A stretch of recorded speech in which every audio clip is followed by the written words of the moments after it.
अस्सलाम वालेकुम students. Hope so आप सारे लोग खैर ऑफिस से होंगे। बच्चे, हमारा जो आज का लेक्चर है दैट इज अबाउट इंटरनेट, जिसको हम लोग डिस्कस करने जा रहे हैं कि हमारे पास इंटरनेट बेसिक इंट्रोडक्शन क्या है। तो आप लोगों का जो टाइटल स्टार्ट होता है that is introduction to the internet and the web.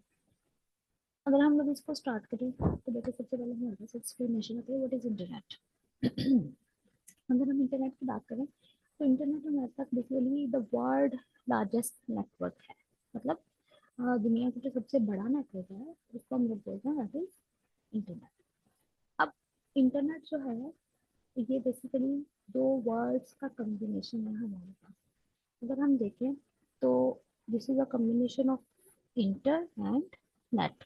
Inter जो है उसका मतलब है international and the net is from network. तो ये हमारे पास इन दो टर्म्स को मिला के एक टर्म बनती है जिसको हम लोग बोलते हैं internet. It is the largest network in the world that connect hundreds or thousands of individual networks all over the world. जैसे हम लोगों ने चैप्टर 2 में नेटवर्क का इंट्रोडक्शन पढ़ा तो हमने कहा कि डिफरेंट कैटेगरीज ऑफ नेटवर्क्स हैं। तो वहाँ पे हमारे पास जो मेजर तीन कैटेगरीज आ रही थी, these are LAN MAN and MAN. MAN was local area network, MAN was metropolitan area network and the MAN was wide area network. Internet basically a wide area network. हमने wide area network में पढ़ा, ये different cities और countries को आपस में connect करने के लिए इस्तेमाल होता है। तो वो बेसिकली अगर हम इसकी डेफिनेशन में देखें तो वो थाउजेंड्स ऑफ स्मॉल नेटवर्क्स को कनेक्ट करने के लिए इस्तेमाल होगा। अगर हम इस चीज को देखें तो हमारे पास लेट्स सपोज एक बिल्डिंग है, उसका एक अपना नेटवर्क है, फिर कोई दूसरी बिल्डिंग है उसका नेटवर्क है, फिर एक तीसरी बिल्डिंग है उसका नेटवर्क है।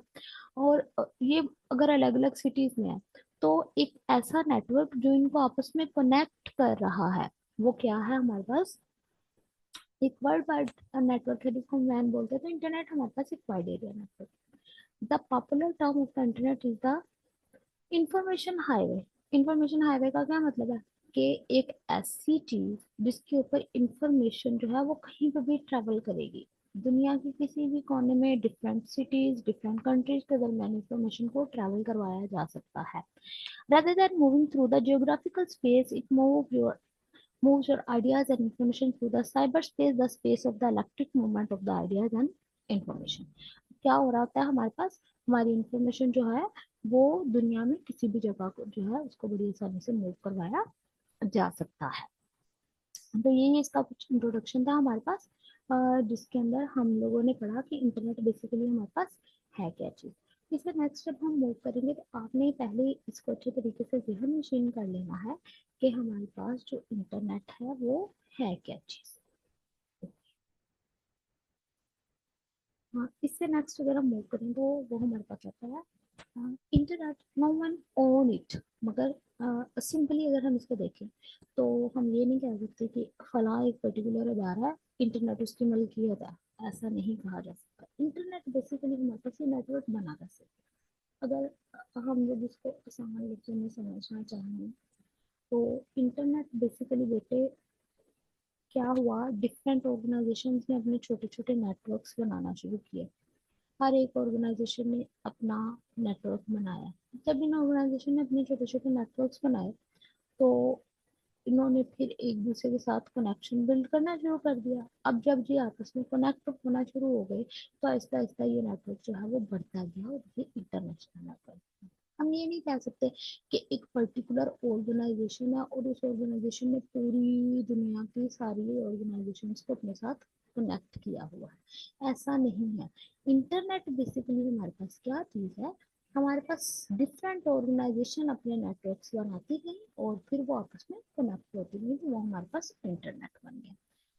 It has no formal management organisation, जैसे भी मैंने बात की। It as it was originally developed by the Department of Defense, this lack of centralized media is thus valuable to the wartime or terrorist attack। बस इसके लिए central management नहीं है, जिस वजह से इसको इतनी अहमियत हासिल नहीं होती थी कि इसको किसी सीक्रेट प्रोजेक्ट के लिए इस्तेमाल किया जा सके।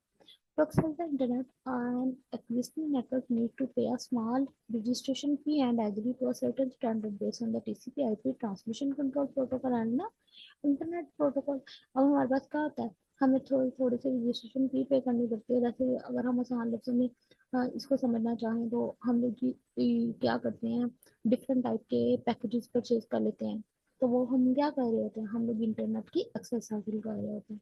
तो ये इसका कुछ बेसिक इंट्रोडक्शन था हमारे पास, जिसको हम लोगों ने कुछ पिछले स्लाइड में पढ़ा और कुछ इस स्लाइड में पढ़ा। होप सो आप लोगों को इसकी समझ आ गई होगी। अगर इसमें कोई कंफ्यूजन है तो वो फर्दर आप लोगों की कंफ्यूजन जो है वो क्लियर कर दीजिए। यूजेज ऑफ इंटरनेट कुछ हमारे पास है आगे। ईमेल सेंड करने के लिए होता है, डाटा को अपलोड करने के लिए और डाउनलोड करने के लिए, मतलब अगर हमारी डिवाइस से डाटा किसी दूसरी डिवाइस की तरफ जा रहा है, किसी दूसरे कंप्यूटर में हम लोग ट्रांसफर करना है, तो दैट इज अपलोडिंग। और जैसे अगर हम लोग फेसबुक या यूट्यूब की एग्जाम्पल ले लें, तो हम किसी यूट्यूब, ये बेसिकली अपलोडिंग और डाउनलोडिंग सर्वर और क्लाइंट के दरमियान हो रही होती है। यहाँ पे हम लोग क्या कर रहे होते हैं कि एक जब पर्टिकुलर टर्मिनल किसी सर्वर की तरफ कंप्यूटर सेंड करता है, दिस इज कॉल्ड अपलोडिंग। और जब वो वहां से डाटा को रिसीव करता है तो दिस इज कॉल्ड डाउनलोडिंग। तो यहाँ पे हमारे पास जो है इसकी ये बेसिक डेफिनेशन आती है।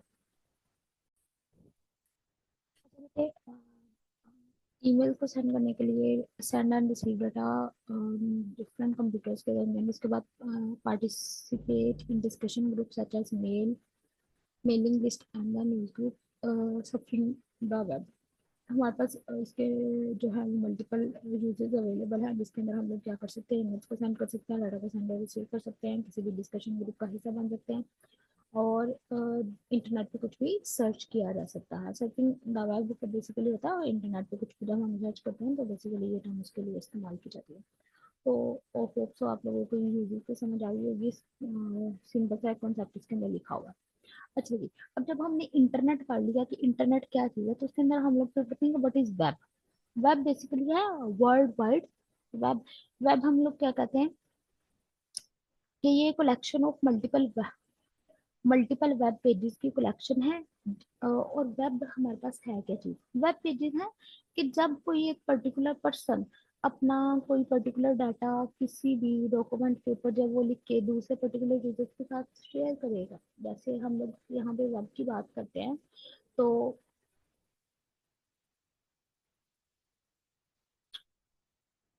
अच्छा बेटे, वेब वेब हमारे पास है क्या चीज, वेब हमारे पास है कि जैसे लेट्स सपोज मैंने एक डॉक्यूमेंट टाइप किया, तो वो क्या चीज, क्या मैकेनिज्म होगा जिसका इस्तेमाल करके मैं उसको दूसरों के साथ शेयर कर सकती हूँ। मतलब एक ऐसा सिनेरियो जिसके अंदर कोई दूसरा पर्सन उसको किसी भी टाइम पे ओपन करके रीड कर सके। तो अगर हम देखें तो the web consist of information organised into web pages containing text and graphic. वो जो वेब पेजेस होते हैं उनके ऊपर डाटा जो है वो डिफरेंट टाइप का डाटा मेंशन किया गया होता है, जिनको यूजर्स एक्सेस कर सकते हैं। उसके ऊपर टेक्स्ट भी हो सकता है, ग्राफिक भी हो सकता है, बटन आइकन, किसी भी तरह के वेब पेजेस हो सकते हैं। It contain hypertext link and the highlighted keywords and the images that lead to the related information। अब देखें, उसके पास अपना एक लिंक होता है। लिंक क्या चीज है, मतलब इसका एक अपना अपने पास एड्रेस है, हाईलाइटेड कीवर्ड्स है। जैसे हम लोग इंटरनेट पे कोई पर्टिकुलर वर्ड सर्च करते हैं तो उसके रिस्पेक्टिव हमें वेब पेज नजर आते हैं। उसके बाद यहाँ कोई इमेज होता है, अगर आप लोग गूगल पे कुछ भी सर्च करें उसके इमेज टैब में जाके आप किसी इमेज पे क्लिक करें तो वो आपके पास वेबसाइट खुल जाती है, उस पर्टिकुलर वेब पेज पे चले जाते हैं। तो ये बेसिकली उसके एड्रेसेस हैं जिनका इस्तेमाल करके हम उस वेब पेज तक पहुंच सकते हैं। A collection of linked web pages that can be common theme और focus is called the website. अब हम लोग क्या करते हैं, जब ऐसे वेब पेजेस जो एक दूसरे से रिलेट करते हैं, जिनके ऊपर पीस ऑफ इन्फॉर्मेशन इकट्ठा है, इकट्ठे जनरेट किए गए हैं, तो वो सारे मिलकर एक वेबसाइट बनाते हैं हमारे पास। The main page that all the pages on the particular web page site are organized around and the link back to who is called the home page। हमारे पास जो है इसके होम पेज की यहाँ पे डेफिनेशन आपके पास लिखी हुई है, जो उसका मेन पेज है, जिससे आपके पास जैसे लेट्स सपोज एक wait for just 1 minute. Okay, home page सबसे पहले वेब की डेफिनेशन है, उसके बाद लास्ट में हमारे पास होम पेज की डेफिनेशन है कि वो पेज है जो सारे पेजेस को आपस में लिंक करता है। और इन शॉर्ट जब हम वेबसाइट को ओपन करते हैं तो जब जो सबसे फ्रंट पे हमें पेज नजर आता है उसको हम लोग क्या बोल रहे हैं, उसका होम पेज है। जब हम इससे नर्स यूज करते हैं तो आपने क्या करना है,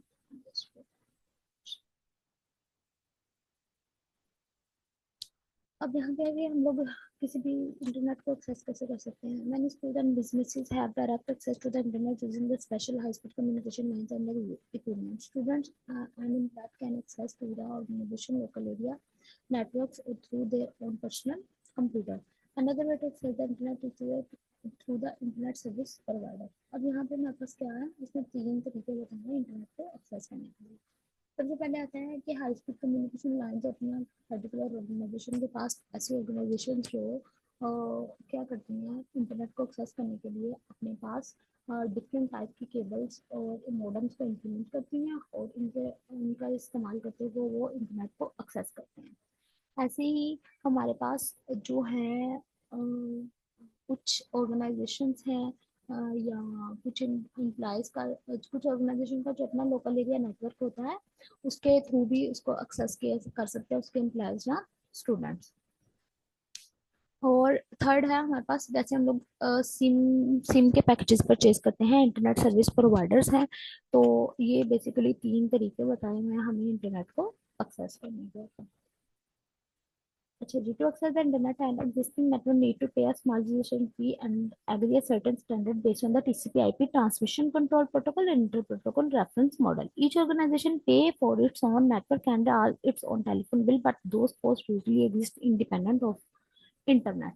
अब यहाँ पे, अब देखो यहाँ पे सिर्फ एक सिंपल सी बात समझ हमारी है कि हमें एक स्मॉल रजिस्ट्रेशन फी पे करनी पड़ती है. लेकिन देखो, हम लोग किसी भी सिम का पैकेज परचेज करें या हम कोई मॉडेम इम्प्लीमेंट कर रहे हैं या किसी भी तरीके से हम इंटरनेट के साथ कनेक्ट हो रहे हैं, तो इंटरनेट को एक्सेस करने का पैटर्न नहीं बदलता. तो यहाँ पे यही चीज एक्सप्लेन की हुई है हमारे पास कि वो जो सिनेरियो है ना रजिस्ट्रेशन का, जो हम फी पे कर रहे हैं जो भी कर रहे हैं, वो इंटरनेट को एक्सेस करने का पैटर्न चेंज नहीं होता.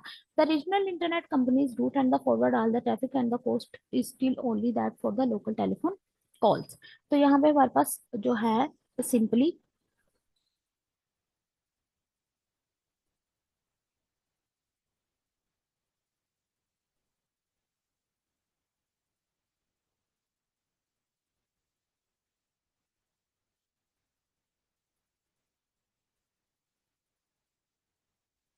अच्छा बेटे इसके बाद उनके पास सर्विस प्रोवाइडर आते हैं, commercial organisations that with payment connection to the internet that sells temporary connection to the subscribers. हमारे पास इंटरनेट सर्विस प्रोवाइडर जो है वो डिफरेंट कंपनीज हैं जो क्या करती हैं, हम हमारे से कुछ पेमेंट्स को रिसीव करते हैं और एक पर्टिकुलर टाइम पीरियड के लिए हमें कनेक्शन प्रोवाइड करते हैं. जैसे हम लोग एक पर्टिकुलर दिन का पैकेज करते हैं या हफ्ते का करते हैं या महीने का करते हैं, तो वो चीज़ हमारे पास सर्विस प्रोवाइडर्स की तरफ से एक पर्टिकुलर टाइम पीरियड के लिए हमें वो इंटरनेट का कनेक्शन प्रोवाइड कर देते हैं.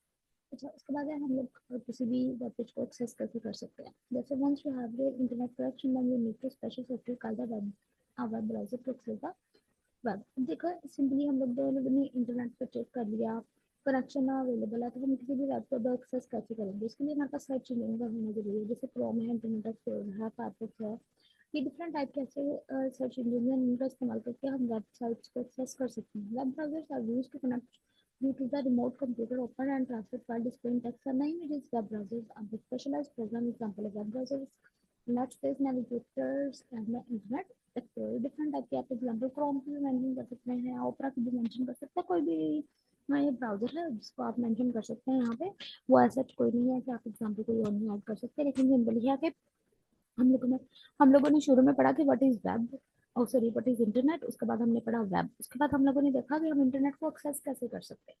इंटरनेट को एक्सेस करने के बाद हम लोगों ने जो लास्ट पे देखा, एक्सेस हो गया, तो अब हम वेब पेज को कैसे एक्सेस करेंगे. वेब पेज है कि हम इंटरनेट का इस्तेमाल करके किसी भी रिमोट लोकेशन पे पहले कंप्यूटर के अंदर से डाटा को फिर जब रीड करेंगे, एक्सेस करेंगे, वो डाटा हमारे कंप्यूटर पे डिस्प्ले होगा, तो वो हम क्या कर रहे हैं, वेब को एक्सेस कर रहे हैं. होप सो आप लोगों को यहाँ तक काफी हद तक समझ आ गई होगी. हम इसको नेक्स्ट जो है वो अगले लेक्चर में कंटिन्यू